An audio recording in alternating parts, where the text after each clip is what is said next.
Do you wanna welcome the fans to the show? Nah, not my style. Okay, hello, and welcome to the show. This is the number one poddy in all of the number one radio podcast. This is the number one speak chat with your top chat talkers with your top boys, bringing you everything that is new, everything that is old, ooh, everything that is doos, and everything is news. That was a biting satire of the media industry. Your chair's slightly higher. Don't like this. Oh. Yeah, that's more like okay. Oh my god, this is completely different. Yeah. I felt funnier up there. Yeah. Do you think? Yeah. Well, maybe you should take a break from being funny. Yeah. Let's do a serious episode. Let's do a serious episode, actually. Yeah. No, because we've done a couple where we've I just think serious. I just think the government. What are they doing? Well, the thing about climate change is we need to. We need it to change. And how are we going to do it? We need to change quick. Very quick. Everyone's trying to get in the way of change. And I'm like, climate needs to change now. We've been out here early on saying things need to change. We need to change the climate. But people aren't taking it seriously enough. So now we're going to take ourselves seriously. Don't stand in the way of change. We're going to go in Don't complete stand in the way of contradiction. climate change. It's inevitable. It's happening. What we need to do is go in complete contradiction to what we were saying last episode about we need to bring silliness back. Yeah. And we said we've had to think about it and we've completely disregarded it. We decided that a joke should come out accidentally, like a fart in a relationship. And everyone in the room is embarrassed that it just happened. Exactly. Like the early stages of a relationship, you accidentally let the fart out because you're bending down to take your sandals off, Velcro. So that's a longer bend because you need to bend to the point where you can get enough torque to rip off the Velcro. And then as you do it, you fart, and it wasn't allowed enough. The Velcro happened and then the fart happened, so then your girlfriend sees you. Well, that's why everyone wears Velcro at the start of a relationship. Velcro pants, Velcro shoes, because you have to be able to master fart. Yes. But what we're trying to say, that's sorry, the analogy, we're getting too caught up in the analogy. The point. Well, the Velcro's important as well, but I forgot what I was. The point was. We can't. Jokes can't come. Jokes should be that an accident. And they should be that embarrassing. Yeah. So like it's not. It's like I guess there's a slight laughter after an embarrassing fart, but it's more that everyone is just trying to dissipate the awkwardness in the room. Okay, I think from now on the podcast should be us discussing.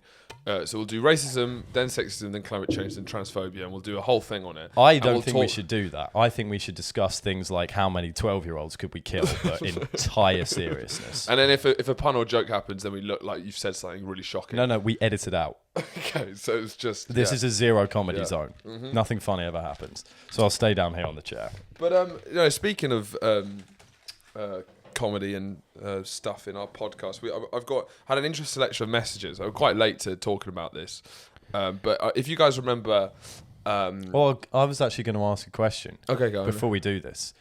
Because I think I might have an archaic view on this, perhaps, and I'd like to open it up. I love the word archaic, by the way. It's a beautiful word. Archaic and prosaic are two great words. They are great words. Similar. I would, with the farting in a relationship thing. Yeah. I'm like maybe again. Sure. Maybe I'm archaic. Yeah, sure. Stop.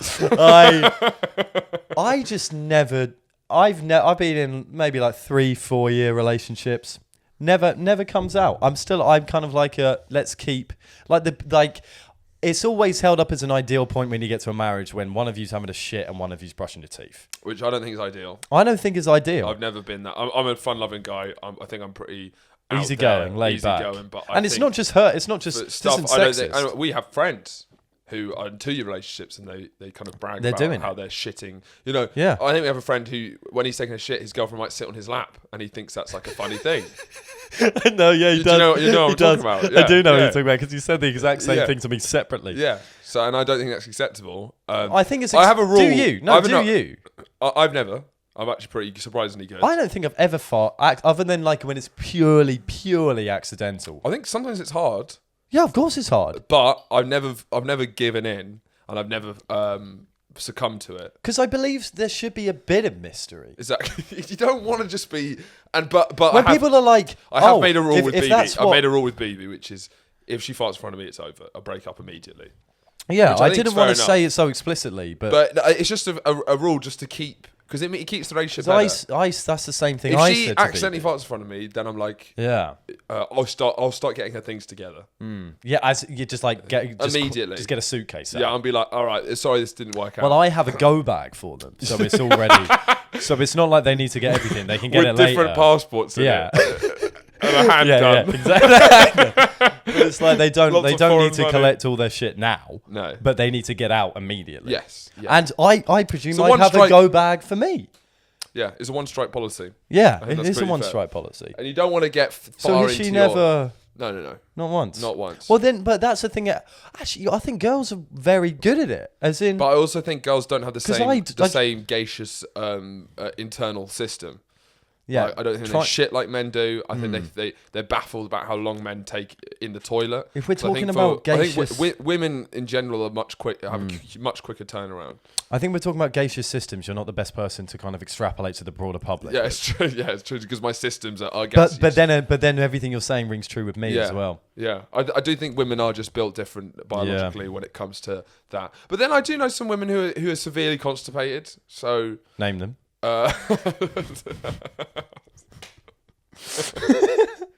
This is a call out. No, it's more because the kind of messages we get in from female fans, I think we have a huge number of constipated female listeners. I think that's arguably a demo. We've got a vastly more female demographic? Within that, a vastly more constipated to unconstipated. Yeah, exactly. Yeah. And I guess that's why, And then 75, you're saying most females are constipated? No, most females aren't constipated. No, they're not. It's a rare thing. Okay. And that's why our demo is severely constipated women. Yes. And then very loose, fibrous, dieted men. No, that adds up, actually. It does add up. Well, because then I guess it adds up with some of the messages you've used. Okay. It's summertime, bitches. Yeah. Get your glad rags out, get your bucket hats in, get that SPF 50 out, and put on those Birkenstocks because we're going to the park and enjoying some lovely sun. It's going to rain for a week tomorrow, by the way. Really? Yeah. Absolutely brutal. For a week. Well, that's because I think something that really frustrates me is that we had we were slightly gaslit by the weather when we had like a crazy hot April and then a terrible May. Yeah. But it does sicken me when people complain about the heat. It's a huge pet peeve of mine when we spend the whole time complaining about how it's not hot, and then the moment it is, I think you have to take that into context, because many people who complain about the heat, I don't think you find complaining about the cold. They do complain about the cold. Well, you're just who? They do complain about the cold. People, the weather. That is a classic thing. Are you talking about the general psyche? I'm talking about nearly everyone. Yeah, I don't know. Raining, shite weather. Fucking awful. There's just complain. As soon as there's like a 2 degree thing that they're happy, and then as soon as it's like nice weather, you want it sweltering. I like it sweltering. I like it snowing, and I like it sweltering because then it makes the reality that you exist in regularly. It means the off license you go to regularly, the streets you see, they suddenly take on a sort of weird perspective. It's weird seeing things you see all the time in baking heat. Do you know what I mean? Oh, yeah, or in the snow. And that's what I like. It's like you're living in a parallel universe. Seeing men's legs. Mm-hmm. That's the big thing that changes in the summer and the pressing heat. Yeah. Is everything's the same, but everyone's wearing shorts. You can suddenly see everyone's kneecaps. Which is a much more vulnerable place to be. It really is. And I feel like you really get to know people more when they're wearing shorts. People are much more exposed. Do you think that's why, like in Brazilian carnival culture and stuff, do you think they're much more open as a peoples? Because they get the men are getting their knees out. Absolutely. And do you think the reason why British people are kind of more closed off is because, in general, for many months of the year, we have to cover up the knees? How can we really be honest with each other if we're not showing each other our knees? It's true. And I like getting the knees out around the house. I like wearing shorts around the house. But outside the house, I do fall down a couple of social strata. I do become... I lose a lot of... It's the gangliness. And I lose a lot of respect. I understand that I'm further down the pecking order in summer because I'll never look comfortable or that I'm meant to be there. There is something about your legs that look uncomfortable. Yeah, so it's like I'm not meant to be there. It's also winter, that you put it's people fine. off. Yeah, but it's just there's something... Is that bit? Yeah, it doesn't make sense. Bit? It looks like it's broken. There's just it does look like it's broken. Yeah. What is that? I don't know. Does everyone have that bone? No, they don't have that bone. But there's one here as well. Well, it's probably to do with fucking hypermobility or something. It must be. Well, it's to allow your legs to extend so fucking far. Yeah. See, that's fine. But then and so it's immediately. Yeah. Immediately, you realise that you're not the same as you were in trousers. Exactly. It's like seeing a snail without a shell. You know? They lose a lot of majesty. Yeah, everything's exposed. Everything's out there. So I do know that summer, you know, in the way that in Avatar: Legend of Aang. Thank you for bringing that up. Absolutely. The firebenders. Yes. At the height of summer and the summer solstice. If you don't get this and you've been watching this podcast regularly, then fuck off, because you should have watched it by now. It's the best TV series ever. At the height of the summer solstice. Yes. They are their most powerful. Yes. Waterbenders at the height of the full moon, they are their most powerful. So do you think it's like the opposite? I think it's probably the opposite. Even though I love summer and I don't complain about it, I know that I'm not at my strongest ability. I'm happiest, but I'm not at my strongest. So the more your body is exposed, the least powerful you are. I just lack genuine power. How's your sex life? I once again do not thrive in summer. It's just every time with each piece of clothing that comes off, you just. You mean even no matter what the season? Yeah. So you're not saying because the implications is just every time as you strip off, you lose a bit of your power. It's true. Yeah. I definitely. If you want the best sex from me possible, I should be wearing trousers. I should be wearing trousers through the zipper and wearing like a puffer jacket. So that was a common thing. Yeah. Back in the day, yeah. when sex was a lot more kind of, I guess, privatized, but we're not exactly fucking in the streets. Well, privatized has. Sex wasn't owned by the business. By the business. It sounds like you. Remember the day. It sounds like sex should be owned by the government. Let's nationalise sexual intercourse. The invisible hand's not working very well. Yes, nice. That's a good sex joke. Mm-hmm. So back in the day when sex was a lot more tabooed, it was common that the man would never see their partner naked. Hot. Sexy. Bring it back. Yeah. And like just the normality, and I'm struggling to work out, and I've spent some time with this, whether it's when you get older that you start wearing more clothes during sex, or whether it's just that older people are more used to wearing clothes during sex. Who's wearing clothes during sex? Older people. I've heard. Reason as in like a top. You see it in Everybody Loves Raymond. You see it. You see it in these kind of older programs. Everyone loves Raymond. Raymond often is wearing a top. He's often wearing a top during sex, and you see it in a lot of these older programs. Yeah. Men will often wear a top back in the day during sex. Now, the only reason I could see you wearing clothes is if you have spontaneous sex. And exactly. That adds to it. I don't want to be having spontaneous public sex with a random PA in my office, as I want to do. Yeah. I don't want to be in my office closing the door. Do you mean Adam? I do mean Adam. My office is glass. It's glass all the way around and can be seen by the whole office floor. So I don't want to get fully naked. That looks exactly like you fucking a woman. So you can stand exactly behind it and have sex with a woman without anyone seeing it. I moved the plant. Oh, right. I moved the plant from view and stand. So, and then go, look at each individual employee in the eye and then enter her. Yeah. Okay. Well, yeah, exactly. The only reason to keep clothes on is when you're in a public setting. Sure. Absolutely. Because then, I mean, that is proper public sex. If you're like, I don't know, you've got frisky in a park or something and you go entirely naked. Yeah. That's when, if you get caught by someone or by the police or something, you feel a bit more like you can explain what's happened if you have your top on. If you're completely naked, I feel like you lose a lot of power. You'd be nicked immediately. And I would naturally go like this for some reason. I'd go like that. I'd do this even though the nipples aren't really anything. I'd let the cock hang out because they'd maybe, I don't know. I think they just understand it. If you're doing that and you're letting Willie hang free, try and get this guy. Try and like arrest that man with his cock. I would be like, hey, you know what? Look, we've made a mistake. You guys just carry on. Just don't do it again. Yeah. Thank you. I appreciate that. And then I do it every night, and you always keep picking me up, but you can't arrest that guy. You can't arrest him. Is it that are we gonna be keeping like a string vest on when we have sex when we're 50 years old, 60 years old? I think for sure. I think don't. I think it would be straight after a big meal of spaghetti as well. and I think I have my white vest on, and I don't take it off. Yeah. Okay.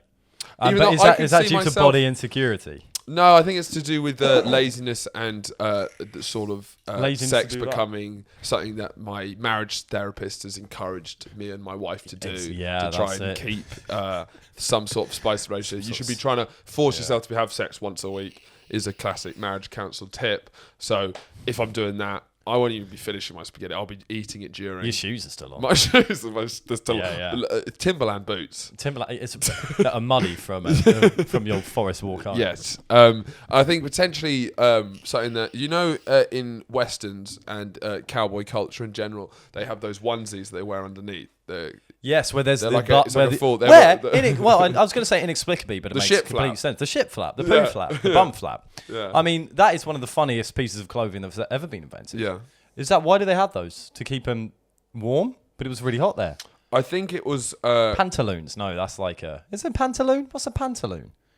I think if you're trekking across the desert when it gets very cold at night, it's kind of something that you can like just not wash and just keep on the whole time. To be honest, I don't know. I'm talking shit. I don't understand why you'd need that. No, because it's usually worn by the village idiot or the town idiot. No, it's normally. I think it's being worn by the. You didn't see John Wayne. With his bum but John Wayne has it underneath his cool clothes. So it's more about the implication. It's the implication of like you've only got that on. Where are the rest of your clothes? That's what the implication. Whereas the only time you'd see it truly in the flesh is the village idiot or the village drunkard who spilled out from the tavern with his bum. With his bum out. Okay, we've another mystery solved. Yeah, Mythbusted. I would love to restart Mythbusters with me and you. Remember Mythbusters? It's just brilliant. Do you remember Mythbusters with those fucking losers with the berets and the goatees and stuff? Those kind of fat white American dudes just busting myths. I would love for the boys in the wild to take on the torch of busting myths. But instead we bust myths like white supremacy. Or we bust myths like the Greek myths, like the Minotaur in Crete and stuff like that. I'm trying to prove that it didn't exist. Like something that everyone, Jason and the Argonauts. So we've all heard. Busted. So many of you would have heard of the myth of Icarus. But did he really fly too close to the sun? Find out next week. And then it's us in a plane trying to fly close to the sun. With wings, with feathers attached to them by honey. Yeah. But back on the just for 1 second to stay on the clothes and sex thing. Something that we've been strong proponents on is male lingerie. We've been big proponents of, as in for someone to design it. For someone to design it and just design it. I'm sure there is male lingerie design. Nothing good. I've looked. But I mean, culturally, I want the shift to come with this new body empowerment movement. It feels like when women wear lingerie, I feel as a man, you feel quite insignificant when you're sort of standing at the end of the bed in your your stretched out panties. Okay, it depends. Unless the woman has fantastically prepared for it, there is always the moment where they kind of disappear for a bit. And one of the funniest moments of my life is sitting on the bed, just waiting for them to come back. Just in your shit pants, basically erect, but in my shit pants that are basically in holes. You've got holy shitty pants that you haven't, M&S pants that you haven't replaced for. You're not going to put nice pants on because you're not thinking about it. And you're trying to work out how you're going to. Do I do that? No, you can't. Kind of experiment because you're not wearing anything. You're not. You've got to go full naked. And then they're what I do is hide under the bed, but just leave my dick out. It's a motif for sure. It is. But I feel it's an unfair advantage. People might say it's objectifying a woman, but they seem like this sort of Greek goddess. Unfair advantage? No, because people might complain that they're getting sexualized and men are sort of the active, they're the passive. I think the unfairness is the effort they put into it and the money. I think it's unfair on us. Because for them, they look like some Greek goddess and we look like some fucking, like an Italian dad. For me, that's not unfair on us. It's that is where they get to be the top. They get to be the most. That doesn't mean they get to be the top. No, not the top sexually. I mean, just if you're comparing the two as top trump cards. I'm fine with that. I just feel bad about the lack of effort I have to make. But what would male lingerie be? We should design some. I mean, Boys Gone Wild merch. We were discussing. Yeah. 'Cause we were discussing what kind of merch we want to do for our Boys Gone Wild thing. 'Cause there is lots of different options, and we think definitely we want female panties. Female panties with both our faces on the vagina. No, I didn't agree. What do you mean you didn't agree? You agreed profusely on the other day. I didn't. Come on. You were the one pushing for it, and I feel that might be a bit much. I don't think it will. What, both of our faces on where the vagina is? Yeah. Or maybe like a face mash of both of us, so it doesn't even look like either of us. That's awful. Exactly. No one's going to want that. No, I think some tasteful. Would you guys I disagree? I think we'd have some. I think we'd have some. Would purchases. it be funny and cool if we had female merchandise underwear, like a podcast? No, because it has to. Or be would it be creepy? Who knows? This is what we're opening Yeah, cool up or creepy. Cool or creepy. Well, we could just go Boys into Gone Wild panties. Balls Gone Wild lingerie. Balls Gone Wild. Boys Gone Wild. Boys Gone Wild. Boys Gone Wild are getting confused. Also, we're on Balls Gone Wild, Smooth My Balls, on Smooth My Balls. Another one of someone who works with My Balls messaged me with the same offer as the first one, which just shows how little they give a fuck. They clearly are. It was the same copy and pasted message. We hereby, no one use the link. We're slashing our ties. Smooth My Balls was a short-lived thing. We gave them a fun ad read. And they've replied to that ad read with the same initial offer. It's true. Clearly I mean, the audacity of Smooth My Balls. Yeah. To say, I'll give you a discount on our products and not even give the advertisers a If anything, go to the website now, give them a bad review. Go on Trustpilot and say they scammed you. Yeah. I don't care. Buy something from them, then report it Go to your bank as fraud. Manscaped seem to treat their podcast not as much. Any other one, there's millions of them now. Yeah, there's a lot of pube munchers elsewhere. But we could maybe just focus on the lingerie aspect. No. We need to do male lingerie. But I just struggle to think what it's looked like, because we spoke about this a bit before, but like the only thing that you see, and there's not many women echo in real life, but the only thing you see is like a fancy dress thing, like a fireman. Or like maybe a policeman, maybe that's less just jobs. That's just a job. Yeah, but you can get like role play lingerie, sort of, but it's more trying to realistically simulate just someone's work. Do you know what I mean? Yeah. Like a lingerie is a sexual thing. A fireman is just Fireman's a magic. Sexual. No, fireman is. It's like a maid or a schoolgirl. Fireman is practical. And it has sexuality. Do you mean the practical wear? Yeah. Yeah, but you can get but like it's like wearing fireman, like a maid lumberjack. in reality is someone wearing tracksuit bottoms and a t-shirt. Yeah, it's a French maid. Yeah. You can sexualize the fireman outfit. I guess so. Absolutely. But I don't think women want that. They don't want like a fireman's outfit with a short. We've got plenty of female listeners. What lingerie would you like to see in a man? Because this isn't a question. This is a genuine question. Yeah. Because one, we just want to know personally, but we also want to design it. Yeah, for sure. We want to be leading. We've got friends in the fashion industry. We want to in men's fashion as well. We want to be. We want to be industry leaders in sustainable fashion. We want the podcast to become secondary. Yeah, for our men's lingerie. Comedy to become secondary for men's lingerie. And I think the big push is like you. I think women, it's sexually one of their main parts of pleasure is feeling wanted. Feeling beautiful is a huge part. And you're jealous of that, clearly. I am jealous of that because men don't ever get to feel beautiful. If we had something, back in Tudor times, back in the medieval times, the way men would dress would put women to shame. They would outdress women. Think of Henry VIII. Think of those big breeches. The way that rich aristocrats back in the day would dress, the latest fashions from the continent. You've got bearskins, you've got capes, you've got these doubloons. You're even wearing makeup, and then you'd be walking next to your woman, and she'd be in a dress, but she would look nothing compared to you. And I'd say bring back more. You want to use the word again, an archaic view of sex to come back. No, I don't, because that's not archaic. Because that was actually the archaic is when it started in the Stone Ages, and then it had a golden age. And now it's dipped back to us wearing dirty underwear and women saying, "Oh, I like it because you're manly." Grow up. You don't want your woman to turn heads. You want to turn heads yourself. I want to. But you're also the same person who can't put shorts on without feeling less powerful. Yes, but if I had doubloons and they were sexually, if they were acceptable, maybe I wouldn't feel like that. When you say doubloons, yeah, it does all exactly. I don't want to turn. I want to be competing with my woman down the street and winning. I don't want it just to be flat out. Do you know what I mean? I want it to be a fair fight. Well, I think the inherent, because part of it in in like not all sexual relationships, everything's different. Everything's gender identity, etc., etc., etc. But a lot of male-female heterosexual sex and etc. Power plays in sex, that kind of thing. Because a lot of it is, about the object of desire and the one enacting that desire in some ways.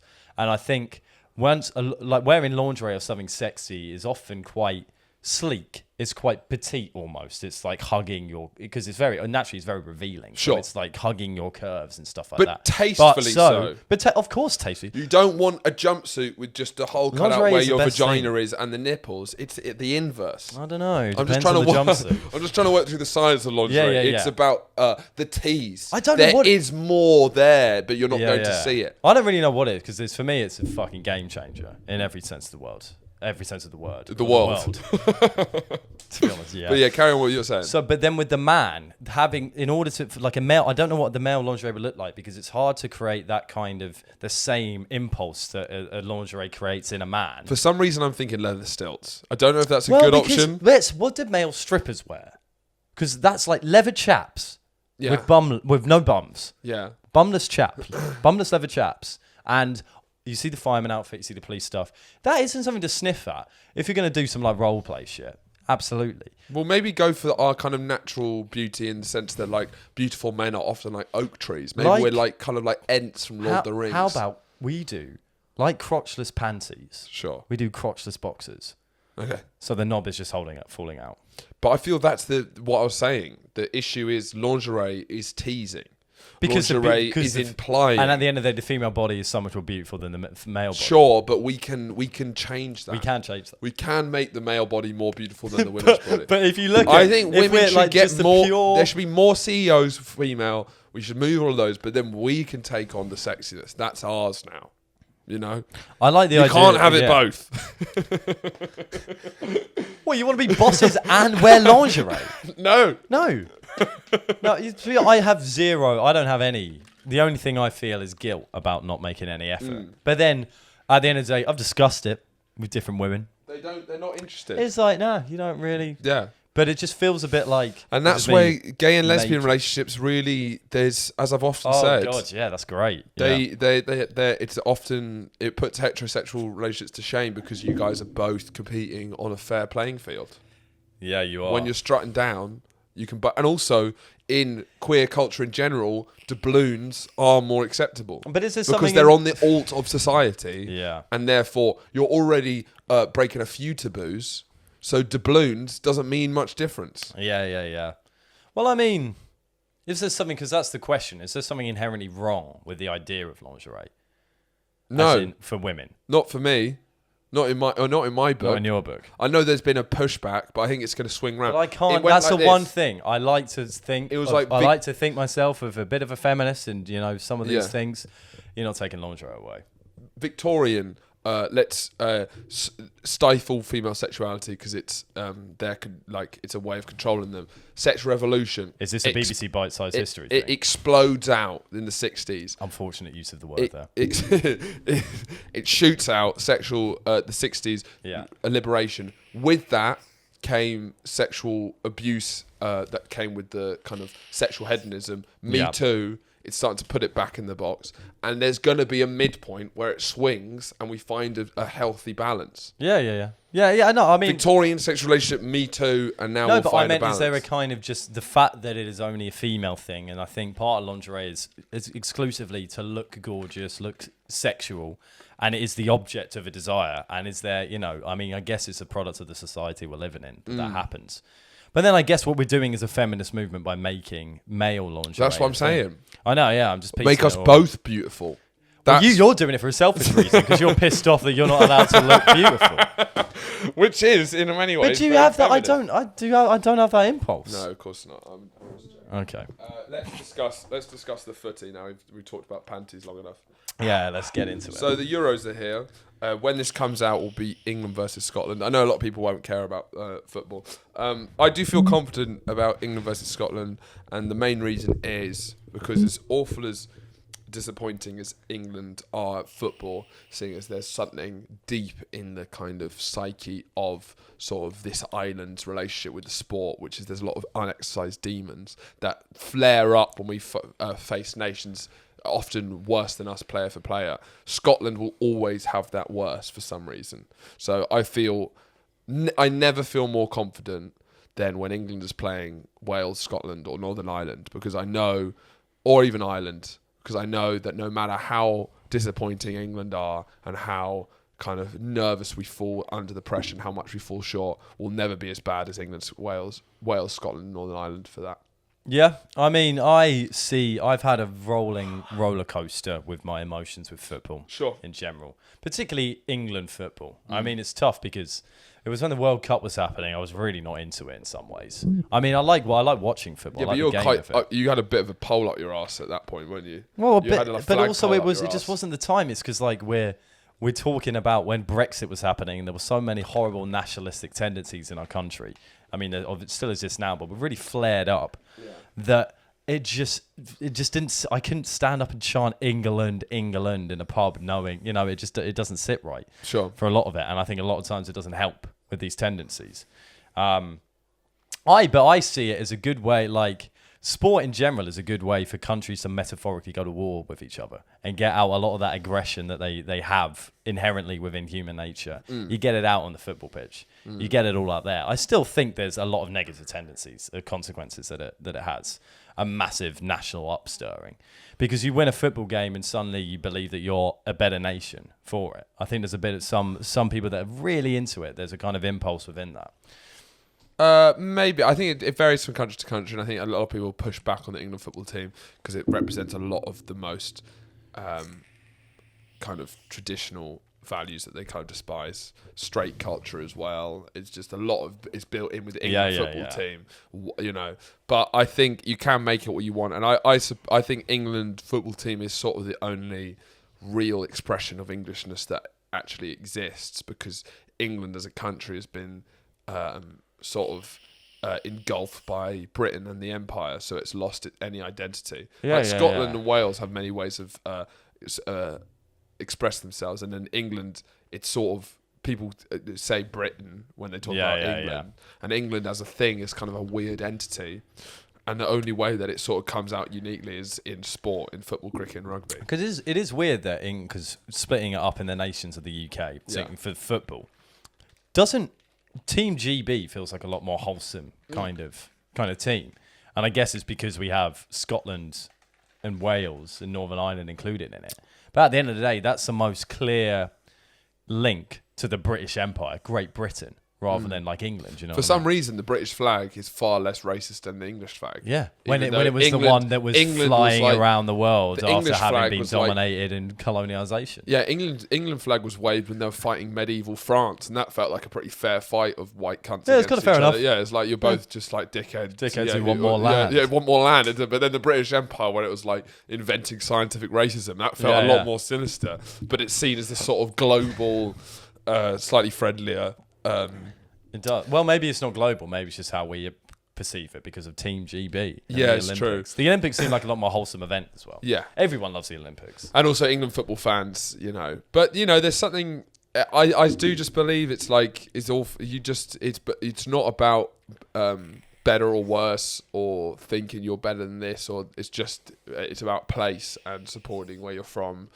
And I think that is the inherent value. So that's all it is. But I think there are negative consequences that come out of just like a vehement expression of just supporting the place where you're from and the people significantly closely around you. It's the foundation of racism, but then it is also an important... That's the kind of issue with identity, is it's like to form an identity, you have to establish it against other things. Yeah, yes. And it is important, but it's about trying to find... way for people to express their need to express identity, but then not take that to the point where identity gets expressed so it's more us versus you. But then that's where England football fans do take it to that point.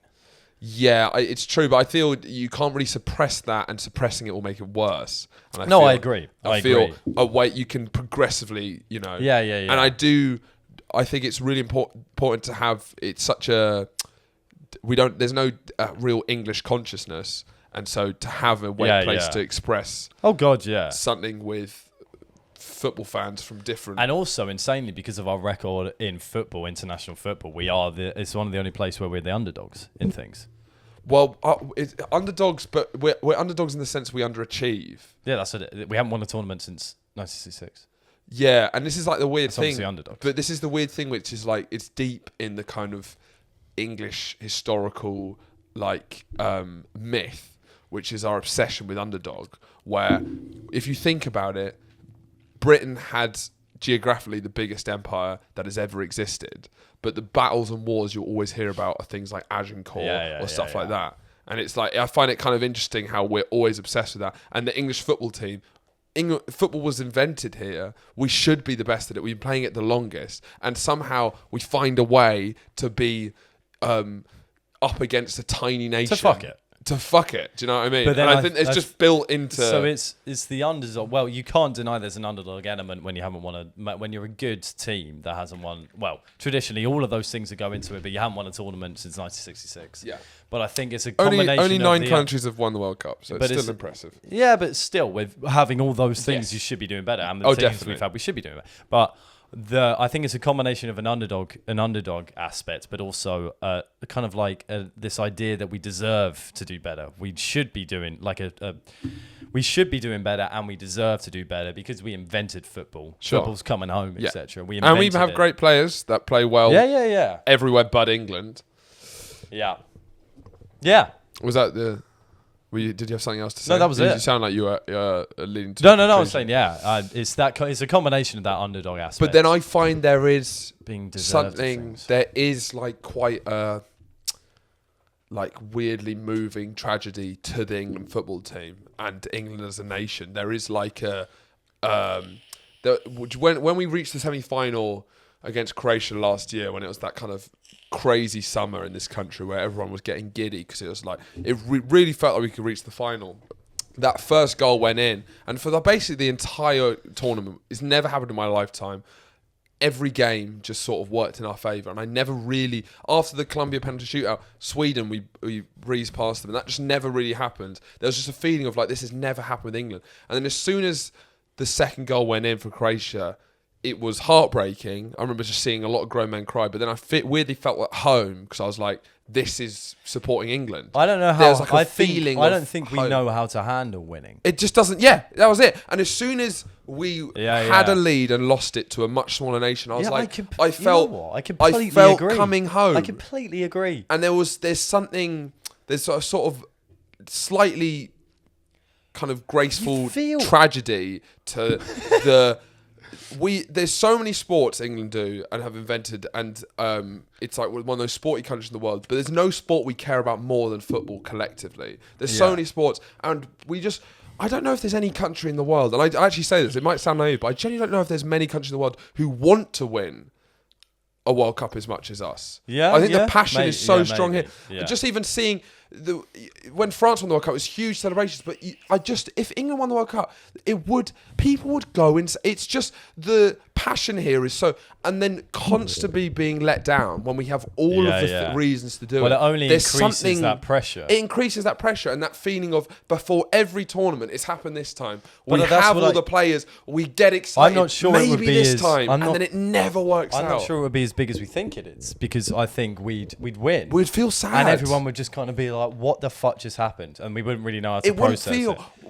We'd wake up with hangovers in more than just the alcohol, and also what just happened for the last month. And I think it would be too much for us. There is a sort of cultural cycle, I feel, around the international tournaments where you have naysayers around England as a nation, England as a tournament going into the World Cup. Then when it heats up, just the pure excitement of international football means that even the least nationalist person, if they like football, they can't help but go, fucking come on, England. And there's just a feeling of togetherness. And then we get smashed in this huge disappointment that we all share. And there's just this shared feeling of, I think, relief. Relief, yeah. Relief and grief. Relief and grief. Relief and grief. If we won the World Cup, there would be a deep depression of us feeling this isn't good. This is 'cause not also- how it works. This is not how it's also, meant to happen. The grass is always greener. It's about building yourself up Yeah. for that big win. We go mental for a night, and then we'll be like, well, now what? But now we've won it. Well, now what do we do? Yeah. And we'd Well, always feel so guilty as well. I guess we'll sort out income inequality. I guess. But yeah, I think that's maybe enough on the Euros. Well, did you say something about the parachute thing? Yeah, well, in the Euro, did you see this? So, like, we watched the game. It was, I think it must have been France-Germany. It was France-Germany. I was watching it with you. Yeah, but it happened in the fucking ad break. Oh. So just before the game started, there was a Greenpeace protester who came down in a parachute. And look up the video online. But you can clearly see the moment where he's coming down pretty smoothly. Something goes a bit wrong. He's clearly lost control. And you can see the moment where you can't even see his face, but with his hand actions, you can realise he must be shitting himself. Because he's fucked it. And he's trying it. So what happens if he comes down and he's like meant to just land straight on the pitch, and then on his back is something like kick oil out of football, I think. Okay. So, you know, I'll back it's not the most emotive slogan. I back a lot of Greenpeace protests. I'm going to have to look into it more, which I guess is the point of the protest. Not really sure how much oil there is in football. I'm sure there's some. But, again, I'll look into it.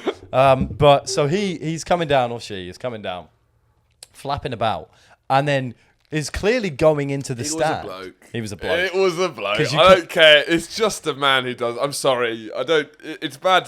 It's just a lot of Greenpeace protesters are female. It is, but they don't. They don't fuck it. They don't fuck it. They also don't catapult themselves into the fucking halftime show. That doesn't. They don't parachute down. Yeah. I have no idea what this person looked like. It is a man. It is definitely a man. It's a white man. It's a white man. That confidence with like a bit too long hair. You know, Naomi Klein is not fucking going to catapult herself in. It's going to be a white dude. How can I make a change? I'm not going to write a book or anything. But he comes down. The white man appears from the sky, comes down into the stadium, and he slowly loses control. And at this point, there's a point where he's heading right for the fucking crowd. He's heading into the crowd. This could be a fucking disaster. And he manages to kind of like recover it a bit, but there's a big crash as he batters into some shit. Really fucking nasty fall. And then eventually ends up a bit on the pitch, but he's too dazed and confused to kind of do anything. I think it's either 8 or 18 people were taken to hospital for it. Really? Yeah. I think so. It looked like. So did he just smash through loads of people? Well, it didn't. It looked like he just hit like railings and shit. But I believe Or do you think it was the shock of seeing a man parachute in that they had? Just fainted straight away. No, so he hit some people on the way down, which is just for a moral protest to end up in several people hospitalised. He's a boy gone In wild. that way. He is a boy gone wild. He's a boy gone wild of the week. He is the boy gone wild of the week. There is, you know... I mean, it's not really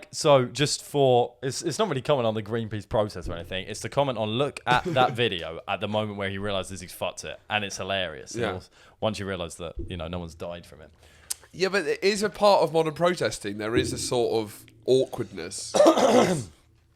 It's not fully clear what anyone really wants. Do you know what I mean? Well, there's just a lot of there's a vagueness. There's a lot of causes. Yeah, and there's a slight vagueness. I like how specific what he was. Yeah, I was just like, kick oil out of football. Okay. Okay, you know. I mean, I'd love to get behind that if I knew it existed. It just feels then like that's also the point of bringing awareness. Gandhi, Mandela and stuff, it was a pretty clear goal that was very achievable. But now it's like, end racism. And it's like, okay... there's steps we could take which are important, but it's not as easy to have an effective. You don't know if you've had a successful protest because you can't. Boris Johnson can't come out and go, "We've decided to end racism." We did it. After the disaster of the man in the parachute, we have decided to ban all oil companies from their participation in football. It's unclear as to what their participation is, but it will be immediately ended.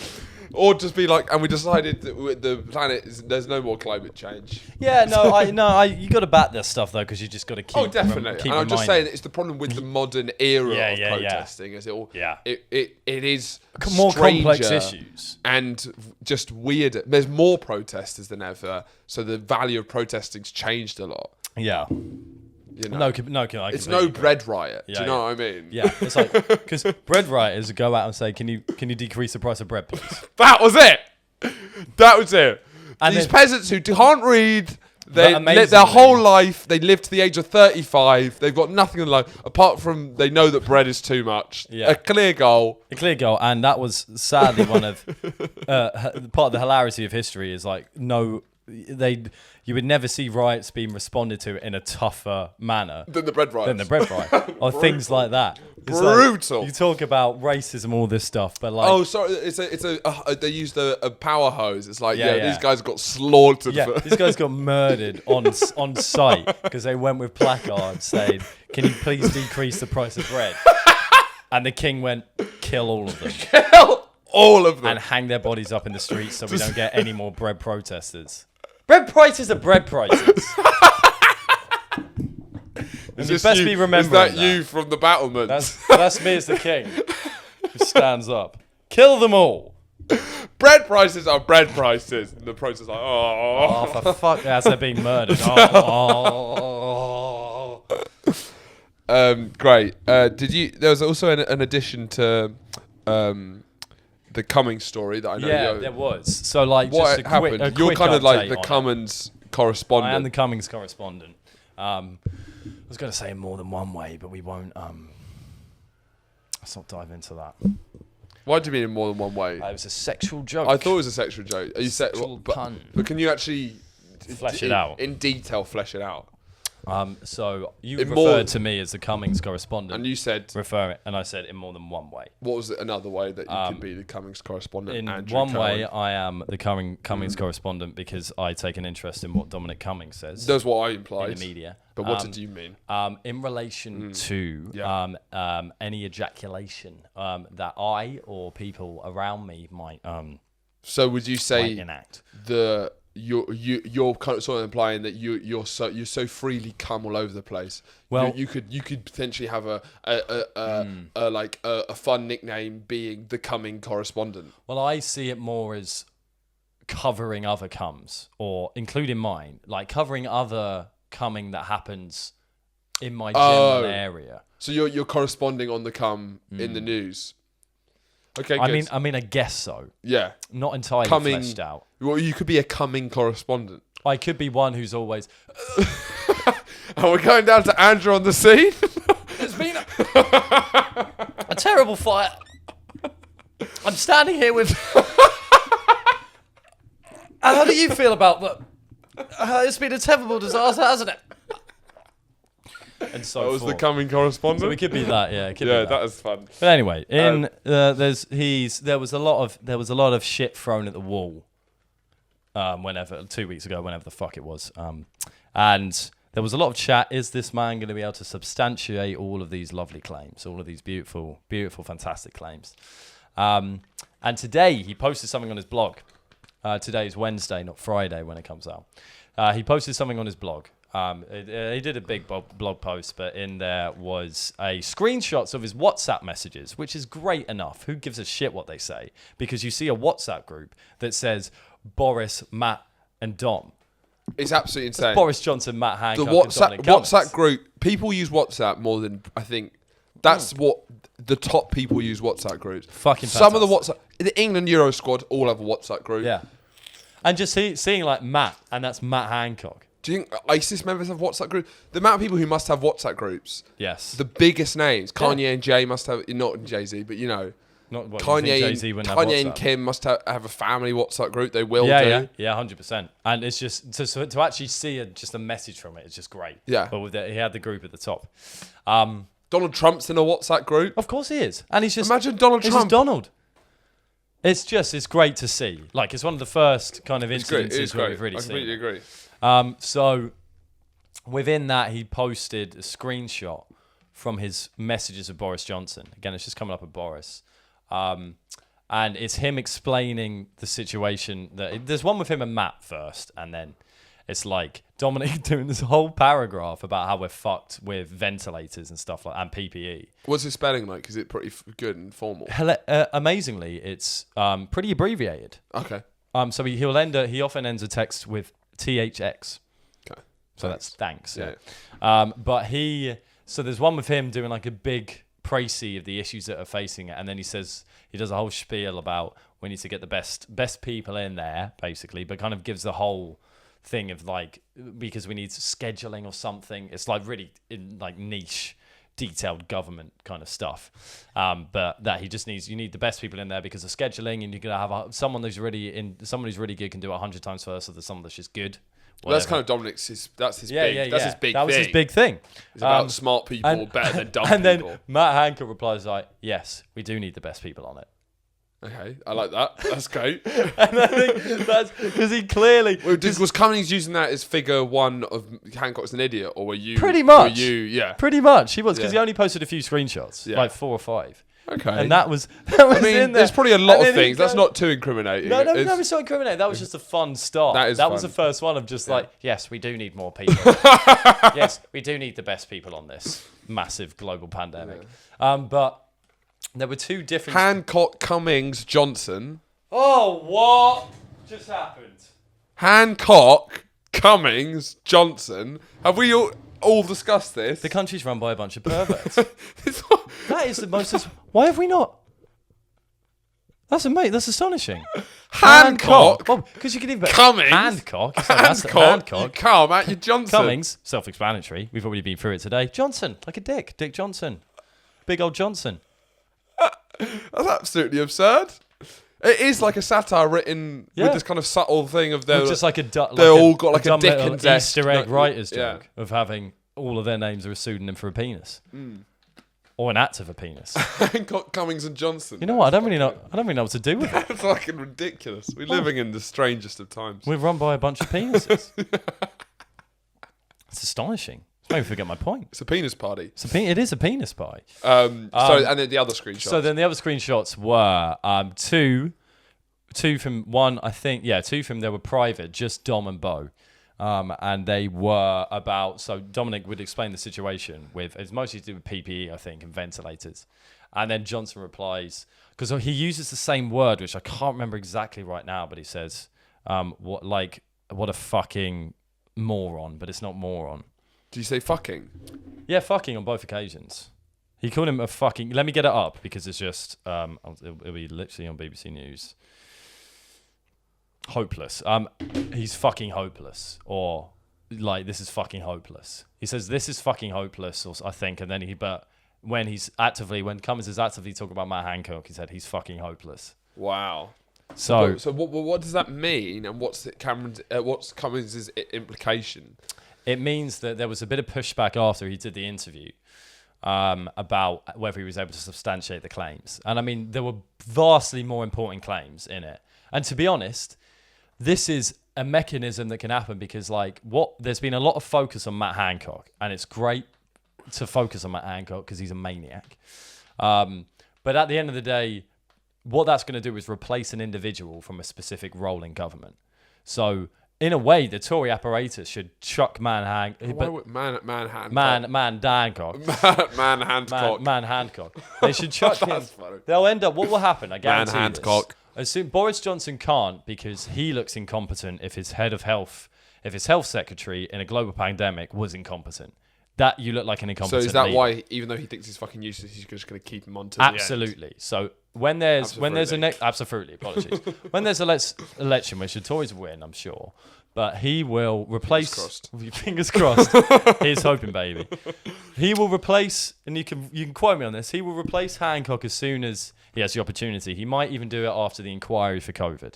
So he'll replace Hancock because he clearly wants to get rid of him anyway, but he can't look incompetent. Yeah. But so the problem with the blistering Cummings interview is that his claims were into far deeper into the political apparatus than just individuals who enact the political apparatus. It was all about how government works and how power works and how our structures work. I think if you got rid of Matt Hancock, it would have solved everything. Actually, now you say that. I think it would solve a lot of the problems. I think you get rid of the individual. Racism. Get famously, if you get rid of one person, then the whole system changes. You know what? which is a hilarious point, because that's all that ever happens. It's like watching Succession.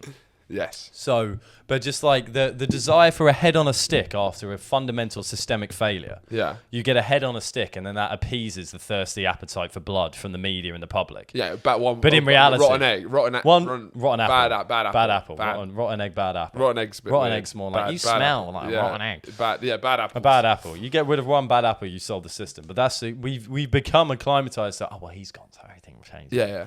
And that's not what the Cummings interview was about at all. But you watch how eventually they're trying to push everything off, but then they'll accept the death of Matt Hancock, and then they'll move on, and nothing will happen. They'll kill Matt. They'll kill Matt. They will murder him on the street if he was a lowly bred writer. I like Boris Johnson's like, I've just watched the Dominic Cummings interview, and he's got Dominic Raab in there, he's got Gove in there, he's got the other people. And a pistol lying on the table. He's like, I think there's only one thing left. He's like, yeah, we're going to have to release a press, we're going to have to kill Matt Hancock. No, Boris. What? Why not? Was that too much? Well, he's done really badly, but I don't know. I think they want blood. Do we want him dead or not? I don't know. Is he Prime Minister or is he dead? Well, don't all go quiet now. I'll just kill myself. No, Boris. I'd be doing that all the time if I'm the Prime Minister. Well, if you don't like my idea, I might as well kill myself. As the most politically powerful man in the country. Just really well, if you don't like me, then you'll be to blame for this. Well, just say it more if you like me. I have feelings too. Cool. We've done around enough time. We can leave. You should stop describing it as enough time. Enough time. Because it feels like this is a chore. It is a chore. Yeah, we don't like doing this. You've written lockdown. Do you have anything to say? No. About lockdown? No. It's sad. Yeah, how do you feel about him adding an extra month to lockdown? To be honest, I feel like we're enjoying, like our lives have changed significantly because of the easing that we're at. Yeah. So like, I'm not too mad at it. I need to get to a nightclub so I can get Larry on it. You have been wanting to get a nightclub for a while, but do you feel it's gone round in a circle where you forgot the nightclubs ever? Do you know what I mean? It's like it's been enough time that you stopped thinking about it. Because I remember you were like gurning for it. Yeah. I have stopped thinking about it. Yeah, because it's like... Because I'm happy to wait. The only problem is I'm friends with, because I used to work at clubs, etc. I'm friends with quite a few owners and stuff, and people who work in the hospitality industry. It's about what's going to be there when it comes back. Yeah, a lot of it is, if we do another month, we're not going to do it, but that's more posturing, I think, than anything. Surely. But, no, yeah, a lot of our, but then, there is something that's missing, and I think that's it. Yeah, but apart going from out that, and having a fucking apart dance. from that, we've nearly got most things back. Exactly. It doesn't feel... So it's not too deep. Because we planned a big party for everyone when... on the 20, the week, and it was kind of the idea was that we'd all be like let out of the cage, but it's actually just been like a slow fade out. Yeah. Like it feels but it will almost feel normal. No, yeah. But it's like going to a football game, like a full football stadium, or a full night. I think nightclub would be. I can't wait for that. That's when it feel like it's probably over. That's gonna be a huge one. Exactly, and which is a shame that it's pushed back. It's the simple things. Probably the thing that just as regular will be is just not having to order a pint through the app. Yeah. Will that change? I don't think it will. So they're just going to stick with that? I don't know. It depends on like the continuancy of wearing masks and social distancing. So it doesn't... Do you think they're going to social distance past the 21st July? I don't think that was the plan. That they were going to stop social distancing? Maybe. I think maybe. Well, it's a good question. You can't social distance nightclubs. Yeah, exactly. But I think... social distance where they can. Yeah, maybe. Again, we're not working on... Because it's like, I can't even imagine what a pub used to be like. Well, I forgot that it was just as many people as fit in pubs. Yeah, and you didn't have to provide your address when ordering a Guinness. Fucking ridiculous. It makes sense. This is why we're doing it, but that shit is the most annoying thing on the planet. Awful. For me. Just doing admin when you're meant to be out having fun. I remember in London, it was like, oh, you could go to this pub, and it's like, oh, we can't like find a seat because my legs are a bit tired, but it's fine. But now it's like that's the only way you could ever. Yeah. Which is again, it's a weird because I've moved to London during lockdown, and I remember a couple of times where I've come up and they're just ransacked. Sure. They're just busy, and they spills out onto the street kind of thing, and it's just normality to get a pint and just stand outside. Yeah, never had that because you just can't do it. It's very, very true. On that slight melancholy note, Yeah. we wish you all well. Stay safe. Keep Jiving. jiving. But most importantly, keep surviving. Here's Fiona with the news.